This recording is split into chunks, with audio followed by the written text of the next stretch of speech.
Every child is in a different journey map. And all of us actually have had phenomenal teachers who paid attention to our gaps and nudged us to correct ourselves. But look at it from a teacher's perspective for a moment. There are, let's say, 50 children in the class. Such a big challenge for the teacher. So how do you help?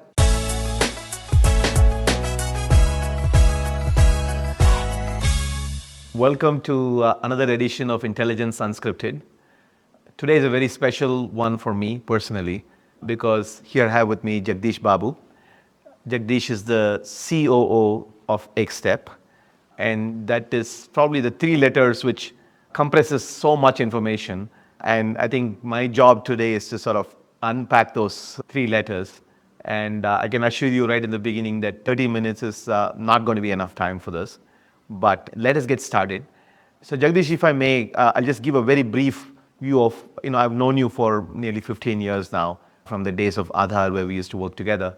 And one thing which is very unique about Jagadish, and this is an ecosystem of superstars, amazing architects and people who've accomplished a lot. But Jagadish has a very special and a unique and a super important role. So there are technologies, and Aadhaar is a hotbed of amazing technology, biometric, open networks are coming out now, but there are a number of amazing technologies which has been invented along the way. But what I think Jagadish does very uniquely is to take these technologies and actually get them implemented on the ground by large agencies, by many people who do a number of heavy lifting. But Jagadish is the catalyst for getting it all together, and ultimately the proof of the pudding is in the eating, and things happen on the ground. And Jagadish has been personally instrumented in this. I am personally grateful for it. I think the country should be grateful for it, of the work we have done. So with that note of thanks, I want to get started. The context today is AI.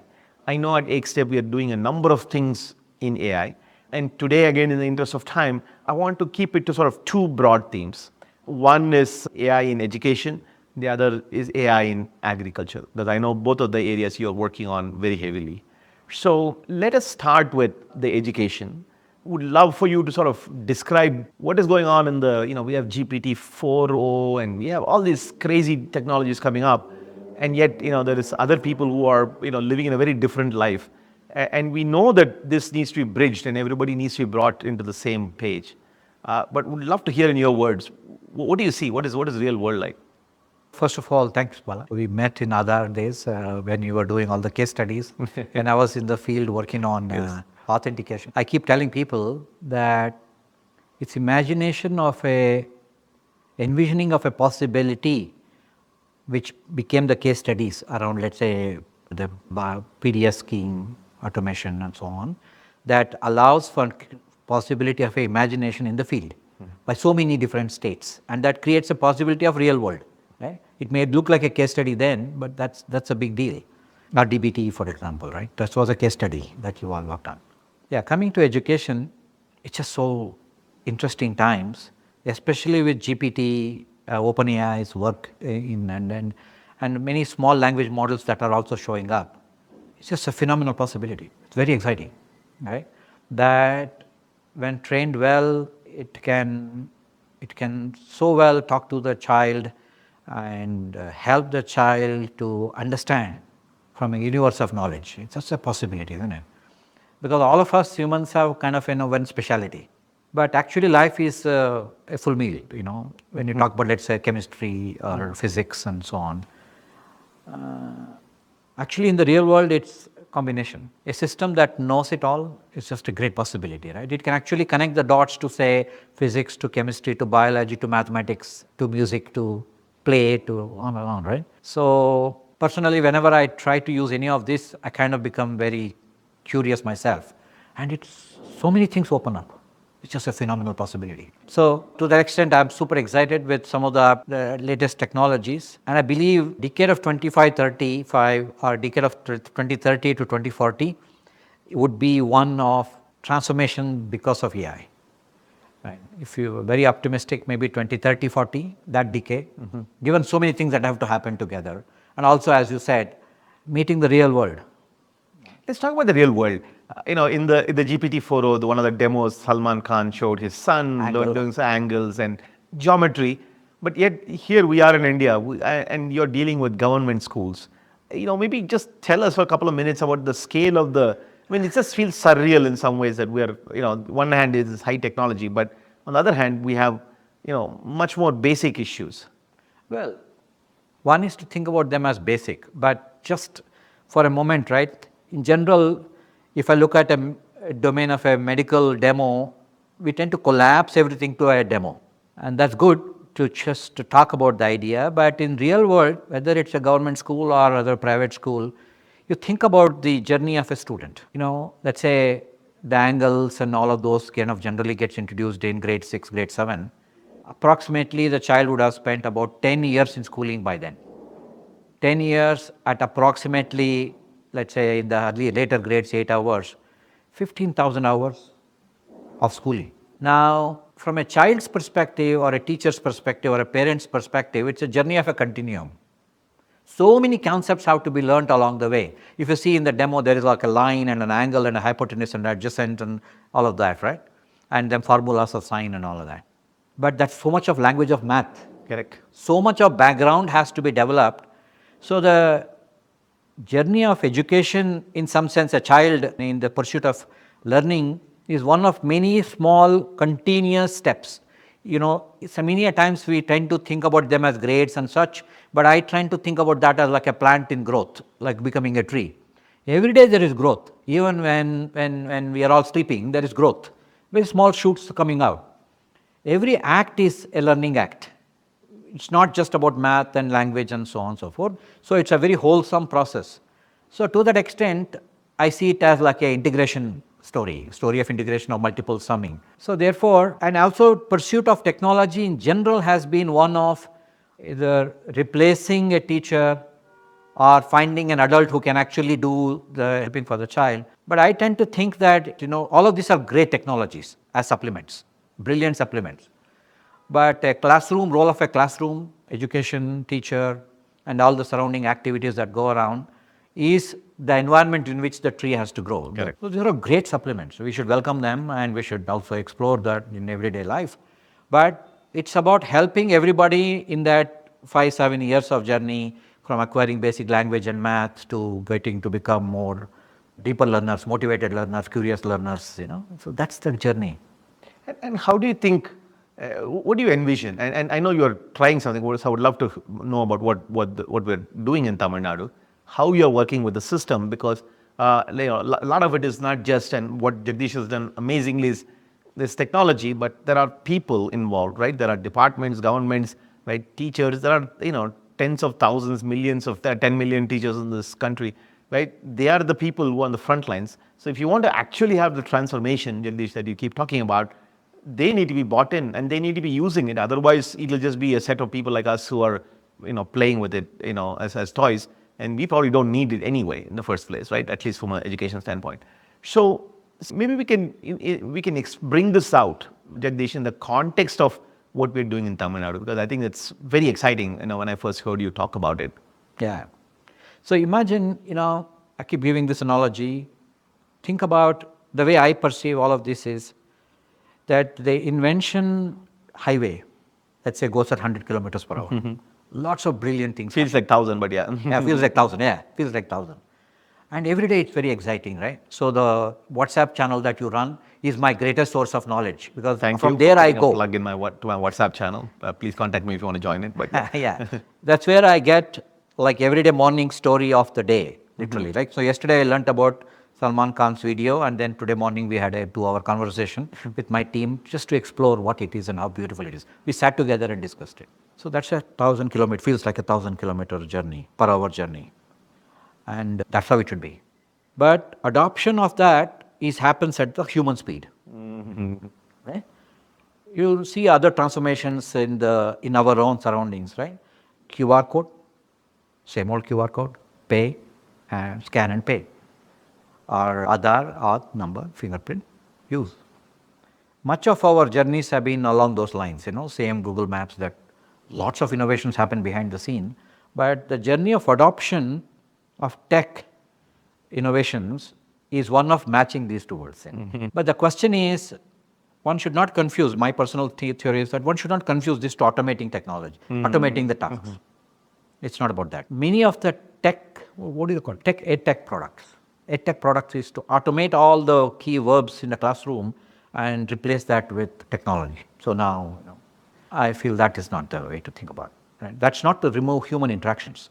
It's to make existing human interactions more powerful, More richer. more richer, and figure out transformative possibilities rather than efficiency, gain automation efficiency. That's not I agree. And if at Aadhaar we were thinking of increasing efficiency, maybe we would have thought of a better smart card or one of those kind of things, right? But we thought of it something completely new. And same thing with UPI, right? We could have thought of many different things, but QR code-based payment, like it was a new type of thinking. Yeah. So tell us again about in terms of the context with AI and the things that you're doing in. So in this case, in what we started in Tamil Nadu has gone to other states now, is about helping children learn a language, first language, let's say Tamil or Kannada or Telugu, Hindi, or early math, like basic number sense, addition, subtraction, those kind of stuff. For sure, we need to improve our efficiency there. For sure. We can do much better with a better efficiency of learning. But the question is, therefore, how do you do that? That's the fundamental question. Right? Is it about by therefore creating a lot of assessments, or is it therefore to create tools like apps for children? What's the point? Right? So, in some sense, this whole process, what I have and my team has done here, along with state, and in fact, it's a state's initiative which we have supported with a little bit of technology, is to figure out a way in which a child in a lab or a teacher in a classroom can leverage technology to get insights. I kind of give an analogy to explain this simply of what Google Maps do to us every day. Like when I start from home, I don't get to see the roads in Kormangla, but I actually get to see my journey time and the state of all roads from my home to here. I can do the same thing to, for example, how the roads in Paris look like right now, even though I can't see them physically. So if you see a classroom, every child, let's say in a grade 3 classroom, every child is expected to know how to read basic syllables, right? And that by itself is a lot. Let's say 247 syllable combinations in Tamil, for example. Similar number, actually much more in Kannada. Now, a child is expected to know. But they are by that time they are in grade 3, they are already into close to about 4,000 hours of schooling already. Wow. So you think about the journey of that child hour to hour across years, from nursery to grade 3, 5 years, right? Approximately 5,000 hours. So every child is in a different journey map. Which syllables they know, which syllables they don't know. Each syllable is like one rangoli, one drawing. If you don't know, you don't know. You cannot guess it, double guess it. Or you just have to know it. And all of us actually have had phenomenal teachers who paid attention to our gaps and nudged us to correct ourselves, whichever language you picked up. And that has to happen to every child. Yes. Now, but look at it from a teacher's perspective for a moment. There are, let's say, 50 children in the class. 50 of them don't know different set of syllables. How do you manage? Different people know different things. They know different things. And you are expected to teach to that class. Such a big challenge for the teacher. God. Wow, right? So how do you help? So I'm thinking, okay, can we provide a Google map to the class, to the teacher? It's possible. Without ever giving a sense of measurement to the children.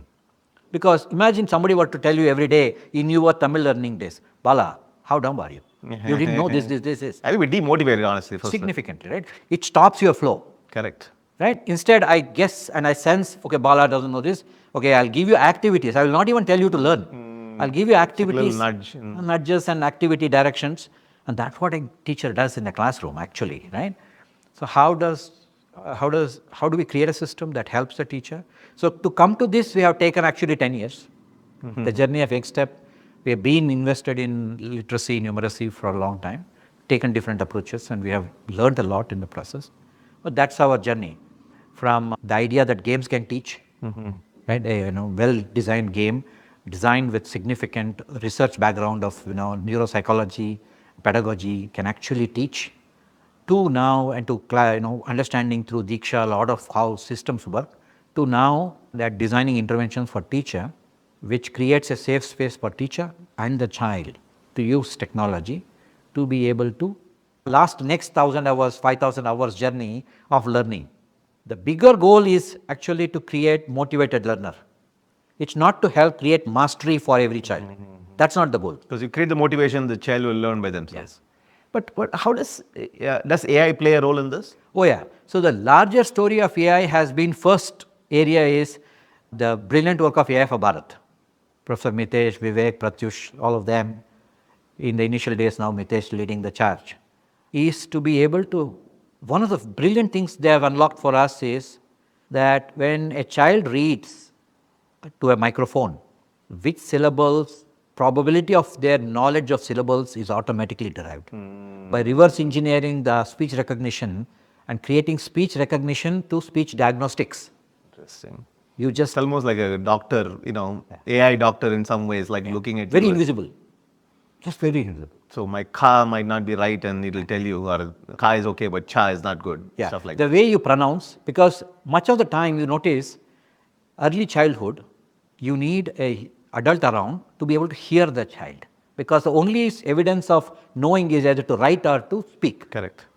Imagine a AI diagnostic system that's constantly listening to you and mapping your, and it's probability engine, right? It's not precise assessment engine. But if I listen to you over multiple sentences over a period of time, I precisely know your map. It's like an So MRI. this is the Google map. Yeah, I know your MRI. If I know for the whole class, imagine in the first few syllables the teacher has to teach today, or next 1 month, ka, cha, ta, tapa is the first set I want to teach. Now I know which children have not figured that out. I have 1 month. So I can actually course correct them through activities by settling them right and then making sure all of them have an approximate sense of kachata tapa before they move to the next. So the government of Tamil Nadu is actually doing this? It's a brilliant initiative. So they have first initiative that they have taken up is called Moligal. Moligal means in some Tamil, you know better possibly, that languages, and it's in a much deeper sense of a language. Yeah. That's what Moligal is. They have created labs, language labs, a brilliant initiative, where children actually, and what happens there is phenomenal. Children go there. So these are in some schools, all the schools? Oh, there are 6,000 schools. 6,000 schools in Tamil Nadu? Yeah. So, and how many computers will be there in? Each one of them will have about 20 computers and headsets, headsets with a mic. So when the child goes there, this knowledge of the diagnostic that is developed for each child is used to create a personalized learning journey for reading. Fascinating. Every child. In which class, which standard? Right now it is in grade 6, 7, 8. Okay. And now grade 6 children, because they are also computer savvy, reasonably. What happens there is just fascinating. If you think about it, I kind of compare what's going on there, and that happens now in multiple states. Like the way we learn cycling. We start with 4 wheels, full stable. We never get a sense, and we kind of get a sense of the motion.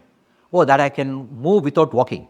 Then you make that into 3 wheels or four smaller wheels and a bigger cycle. And then eventually you come to small 2-wheeler. Now, the act of balancing on a small 2-cycle with some adult help, and the journey of enjoying the movement without walking, and to a fast riding of a small cycle to bigger and bigger and bigger, eventually our bikes. Imagine that journey can happen with AI, because I exactly know what you learned just now. So I will create the reading experience so the reading becomes an enjoyable journey. I can do and creates a motivated learner.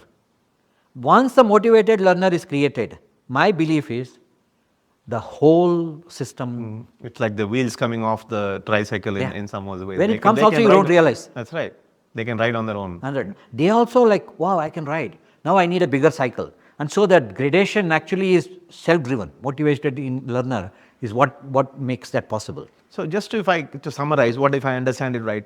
So AI, it's an AI diagnostics. So you're using Bhashini, developed by IIT Madras, to basically get down to the very syllable level. Yeah. Right now it's in 6th, 7th, 8th grades, pioneered in Tamil Nadu.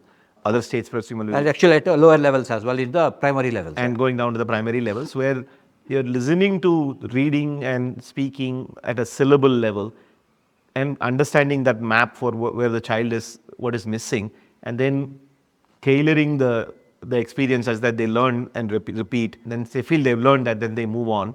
Are you seeing the child's confidence level go up? Or you've been to some of these labs? Yeah. So when it comes to child, so the same, so diagnostics can be in many different ways. Sure. AI listening is one diagnostic, but the larger goal is to develop the map Sure. for Of the course, child. it's a tool, means to an end. Yeah, and also it goes to multiple levels. How many words, what words can you recognize? What speed can you recognize? See, there's so much of circuitry that's right here. One is syllables. Then you actually put them together to read words. Then you put multiple words to read a sentence. Right. Bill Gates reads, I think, paragraphs together. Correct. Much of us actually read a sentence together. Right. We'll actually take the whole sentence and make meaning out of. And that is the goal. So it's about multiple layers of this, but a time-lapse view, as I said, it's not about a quick fix solution. It is to be with the child in their journey. It's a journey. So in that journey, you get multiple slices of the learning. We also forget, because what you learn, you forget.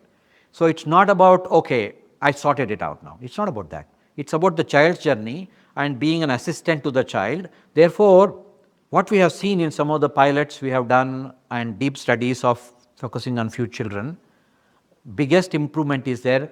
Of course, they figured out more syllables in a short time, but the time is actually relative. As I told you, it's thousands of hours of journey. We should not think about them as, okay, now I've sorted it out in 100 hours and therefore we can get it done with. No. And also, it's not like, we cannot eat 1 year's worth of food one day. You just have to enjoy every year, every day, every meal, right?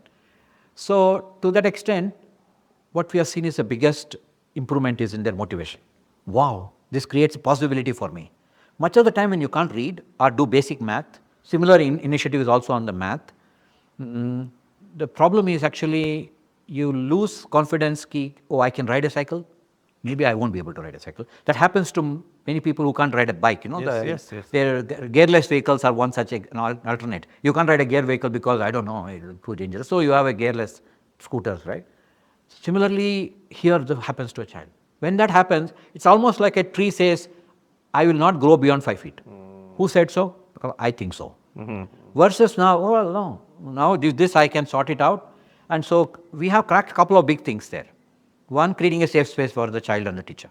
Because it's a journey, it's not about evaluating. It's about nudging. It's not about showing what's wrong. It's about creating a possibility for them to move. So it's continuous scaffolding. It's almost like, as I told you, an integration journey of a continuous movement of upwards. You don't even realize that you figured out how to learn. So that's what we observed in many of the pilot locations, that as you engage, you learnt. How many locations is this pilot running? So what we have done is we have a couple of schools, about 7 locations. We have started the pilot, exactly like what we did in Nanjangud for Aadhaar. So where it was 2 locations, we started, and initially it was in Tumkur and then Nanjangud. So here also there are some locations in Bangalore as well as in Tamil Nadu, and it's all done in partnership with the local systems. And it's a continuous process. We are learning. It's very early days. And as I think about it, it's going to continuously evolve. And the AI's ability, so we don't use large language models to directly interact with children here. Because first, the language construct itself is only a spoken word. The children can't read. Right? You cannot have any written text on the screen for children direct engagement. And from a teacher's perspective also, language is what is available in the textbooks and what the textbooks are so much of carefully constructed language based on the pedagogy, based on the environment in which they exist, and the kind of culture of language that they want to create. So we want to leverage that. Do not want to think about infinite possibility even with a small language model. But we use AI everywhere else. Got it. Fascinating. That's awesome. So this is fascinating. But so what about maths? We talked about Khan Academy and they're talking about something else. But what about in this context, basic math? Yeah, again, the same journey. From number sense to addition to subtraction, linear operations. It takes, as I told you, right, 5,000-7,000 hours of engagement. So again, I believe that much of the time, actually in language, we speak whole language at home. We don't do math at home. We don't say 1 + 1, 2 and all of that in the day-to-day conversations. It's much harder, very hard. So the role of practice is very, very important. So the math initiative is focused on practice as a key. The teacher teaches and child has to practice, a lot of practice, and absence of which is creating significant math problems for a lot of children. So math practice, and then using AI to actually help the teacher to sum the class up. When you have a 50 children, how do you sum them up? Again, the same thing, right? So many skills have to be learned. So in the video is brilliant, what we saw yesterday from GPT, ChatGPT, on the angle. The Khan Academy. Khan Academy's video on OpenAI's latest innovation. But if you see, I need to know what angle is. I need to know what sine means. What is adjacent? What is what hypotenuse? All that. So it was brilliant, but you see, so much has to be learned. So how do you create a Google map for everybody involved, including the child? So and create the right environments, as I said, safe spaces to learn. This is the pursuit on math. We are early days, and we figure this out. Fascinating. I think if we crack language and maths, I mean, they're going to make a huge difference to the country. It's very exciting possibility there. No, absolutely. And not doing so also, I think we're going to create huge problems. I think you had mentioned that we're producing 30 million illiterate people who cannot read coming out. See, the possibility is that in some sense, all of us were in that category at different points in time. So that a achievement of literacy and numeracy, early days, and in-grade achievements creates adults who can make choices, very informed choices. They can engage with everything around them. They could be doing agriculture. They could be doing carpentry. That's not the point. The point is you can be actually a very informed decision maker. Absolutely. And do your work much more powerfully, full of choices. Of course. That's, I think, the larger possibility here. Absolutely. Since you talked about agriculture, this is a good time to segue into agriculture. What are we doing there? Yeah. Okay, so a little bit of a background there, right? So I've been fascinated with agriculture myself. I grew up partly in a village, with all the actions and verbs of a village, tilling and harvesting and all. And in some sense, much of the journey has been at the edge of technology and people. All my journeys have been at the edge only, never into either fully technology or into people. It's been always in the cusp of this. So I haven't had much of an opportunity to play into agriculture at all in the last 50, 20 years, or maybe 25 years now. So an opportunity showed up where an invitation from one of the senior officers to help. This is in Delhi? Or? Delhi, yeah. So again, in many ways, when you are thinking about induction of a transformative possibility, see, a way technology holds a possibility. Technology is a possibility. Now, to make that into a real possibility, real transformative potential, you need to think about many things. First thing is to be able to see if is the system wanting that change that you're thinking of. So you need a lot of sensing to go around all the stakeholders. So what we're doing, and then let me just finish the other two, right? And then you have to also think about exploring, envisioning a big possibility, right? What could really happen next if we have to think about. Yeah, there's no point doing things if you don't think it's going to be big. All of these two are convening functions. Sensing is a convening function. It's just not enough if I think so. All of the stakeholders have to think that, we have to sense what each others are thinking. Envisioning is a convening activity. Of course. Right? And then letting ecosystem develop an offer to the stakeholder is again a convening of, we have to create solid offers. And finally, adoption. Adoption, the way you think about it, is like a slow diffusion of innovation over a long period of time. Absolutely. That's what adoption would. Transformation is a diffusion function. Right? If there is no diffusion, transformation is not a possibility. Of course. So we have to think about what to anchor around. So my sense is that one of the largest schemes in agriculture is called PM Kisan Saman Nidhi. So what is it for people who are city boys like me? So essentially, every farmer gets minimum support of 6,000 rupees. Our Honorable Prime Minister created envisaged that idea, and it's been a very, very successful project. In many ways, you have to choose a transformative arena. You have to anchor around certain areas. In education, for example, QR code is a physical anchor. In finance, QR code in a shop is a physical anchor. Aadhaar card is a physical anchor. Yes. Right? Without an anchor like that, it's difficult to, you have to create a distribution system. Also the convening, etc. won't happen. It's just everybody understands the common vocabulary. And Correct. Also distribution channels are set for you, if you have that, right? So QR codes in every textbook in every state is a massive distribution channel. Absolutely. Right? Now, therefore, the departments or the state education systems can think about it. Similarly, here, the transformative potential of this particular the scheme, getting a better access, is a starting point of an AI story there, at least from my perspective. Absolutely. And Department of Agriculture and Family Welfare has done a phenomenal job of actually convening around this, the whole ecosystem of actors. But what is the scheme? It's just giving 6,000 rupees to the farmer? Or? Oh, well, it happens in 3 tranches, and then a lot of conditions have to be met. One of the big AI applications actually there been to ease access or information about access to crores of farmers. That's been the big innovation there. To first, much of the folks are actually digitally not very savvy to be able to have a smartphone and interact with. So how do you make information easy? So first thing has been to engage voice. That's where AI for Bharat's work has been very handy. Yeah. So now the system is available in 10 languages, going to 22 languages. Okay. And what can the farmer do with it? You just speak, I'm not getting my money. This is on the feature phone? Feature phone, on IVRS channel, or if you have a smartphone, basic operation is to just put the mic button, the way you do WhatsApp. Sure, I think that everybody almost knows now. So this is again one of the transformation anchors to anchor your possibility using what they already do, which is mic and talk. And a lot of small language models are actually used to locate the intent of the farmer in multiple languages.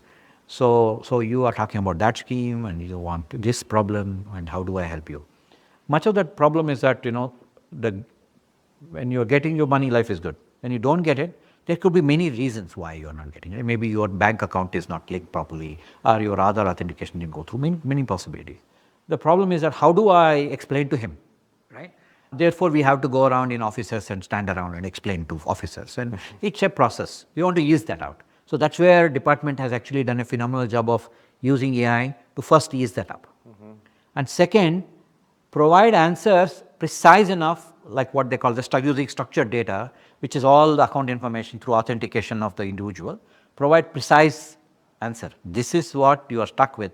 Now you could actually take that message to, for example, bank officer and say, listen, this is the message, can you help? Because even for us, when you have to go through some of these procedural issues, we don't understand the domain of that other side. Of course. We rather take, okay, this is the message I got, can you please help? I don't know what you need to do, but can you please help? That exact possibility that we go through, we have enabled for so many people. And it has been very, very well adopted. Yeah. How many people are using it? So as of now, as per the data from the department, it's about 60 lakh farmers of the 10 crore beneficiaries. If you are getting your money, you don't need to come to a bot and all, right? 10 crore beneficiaries. Yeah. That's 100 million beneficiaries. That's the power of the scheme. But if you're not getting, you will come to use a system like this. Of course. And to my knowledge, it's been very well received because only those who have an issue will come to, and that's about some 30% of the farmers, potential farmers who have an issue, have already come in through this channel.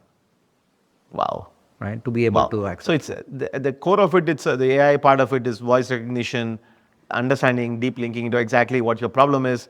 And it's a troubleshooting, it's a AI voice-based chatbot. I also use some large language models to give scheme-related information to say you are eligible, not eligible because. See, the way I think about cracking all of this in, putting AI to work is actually of the following nature. The possibility of large language models is phenomenal.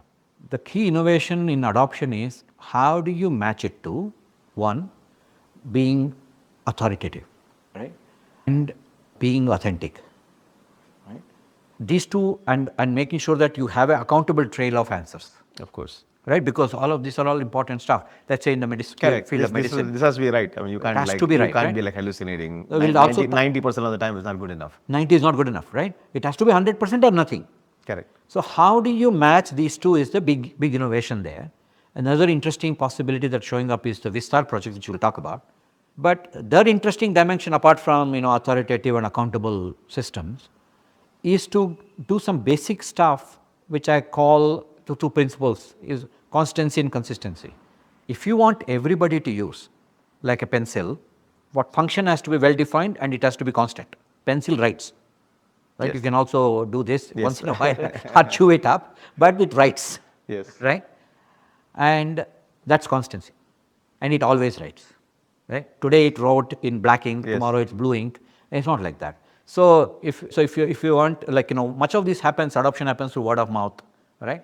You go there and this will happen. That's like consistency. It does not change over time. So otherwise, sometimes when we think about technology, we load up. Correct. We load up because button space is there, you add more buttons and such, right? Add more functionalities, more verbs. That makes it very complicated, right? For large scale adoption, some basic principles have to be followed, and that's about some of the things we use constantly are very single function devices. Correct. We use it for some specific things, and that's when it becomes useful for us. So that's how AI has been mapped here.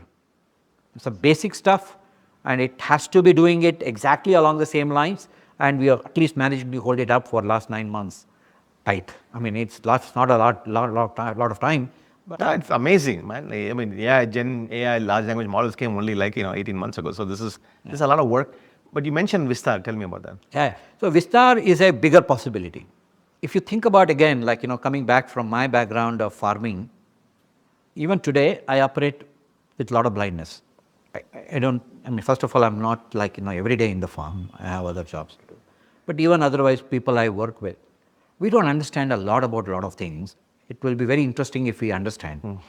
But the problem is that so much of information overload, right? About whether it's a crop, whether it is soil health, whether it is weather, and fertilizers, and then markets, and then money you need to make all of this work.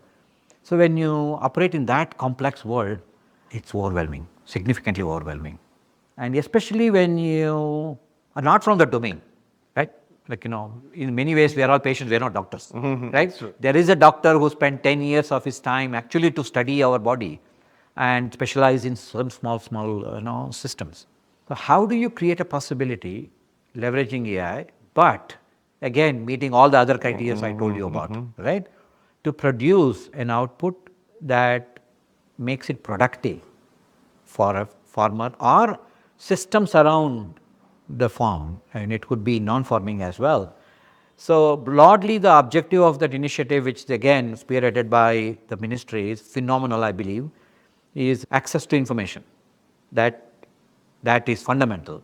So Access. this is like if there's a fungus going on with chilies in Guntur, whatever. Yeah. But that information. Let's say too much rain, Yes. okay, too much humidity, then fungus comes into the chilies, especially in the later stage of their growth, when they are ready to dry and all that. If they have ripened, this is what happens.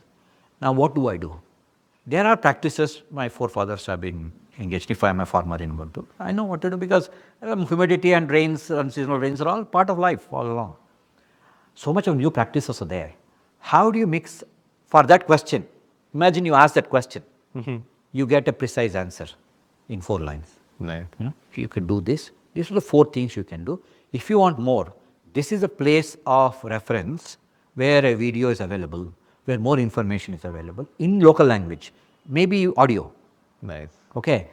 But imagine the challenge of making this an accountable information. Wow. Not actually internet. Okay. So in some sense, the challenge there is to create an agriculture internet of accountable, authoritative information available from multiple sources. Okay, it'll be a political nightmare if it's like a do-it-yourself and the answer is wrong. I mean, you're talking about farmers who, I mean, serious lives. Yeah, I mean, right? 6-9 months of work and so much of finance put on the topic. It's a phenomenal problem to have, to solve for, right? But network technologies, some of the recent, like for example, Beacon protocol, creates a possibility of all sorts of inputs to exist in a network accountably. It creates that possibility. So that project, in my view, as I see the architecture of it, is a combination of AI, best of AI, network, best of convening that needs to take place at a global scale, because it's not a local problem.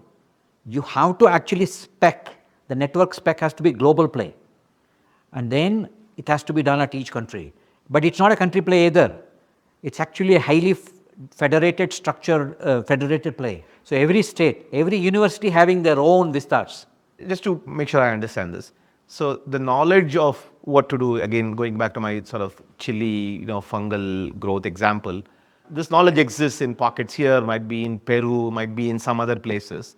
So one is the information, plus the farmers themselves, somebody else might have it, some of this information, the source of information. Then there are consumers of information saying, hey, what happened, what should I do? And AI definitely helps with like understanding what you want, intent, right? Finding out, synthesizing information, accurately, consistently, and right, and then delivering it on time to this person, which is reliable, so that later on, with proper references and so on and so forth. Is that like? Yeah, approximately like that, but let me double click on it. It's a great problem. It's a great place to start because if you have a specific problem.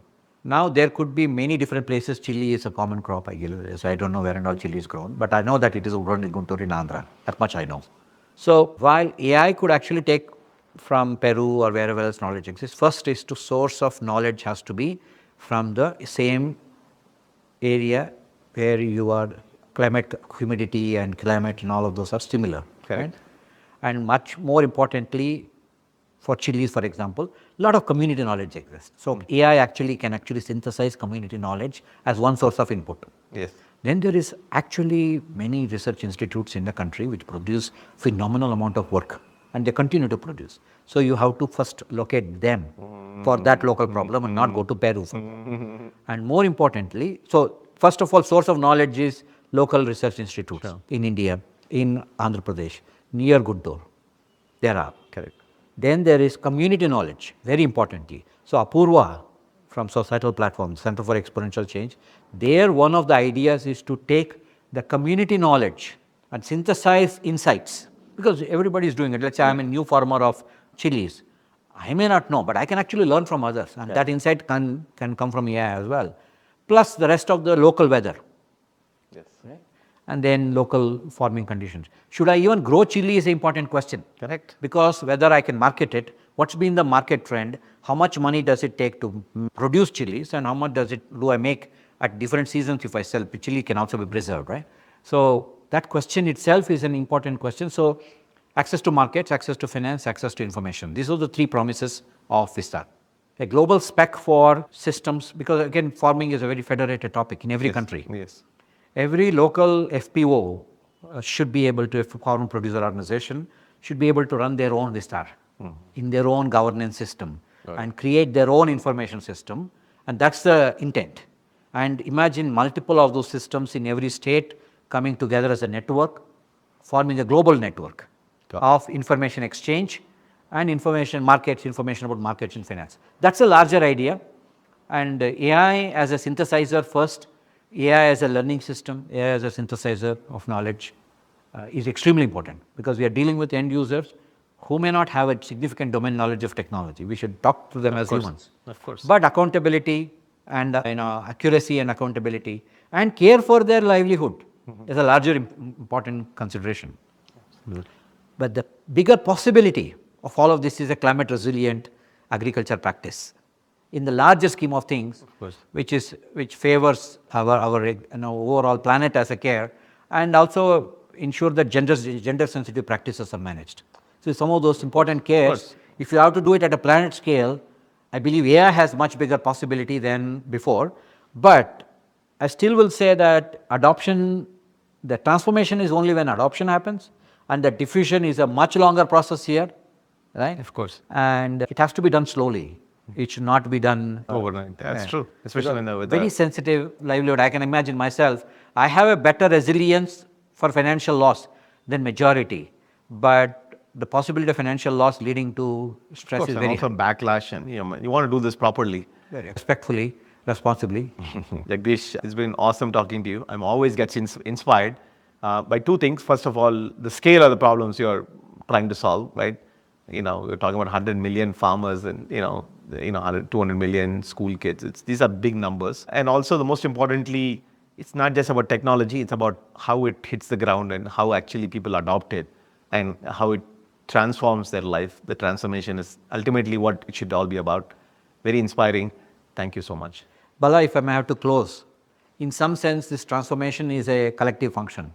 Many partners, governments, technology partners, actual adopters, they're all, it's like a cooking game of multiple cooks. So in some sense, it's just not me, the whole system. Of course. Thank you, Bala. Thank you.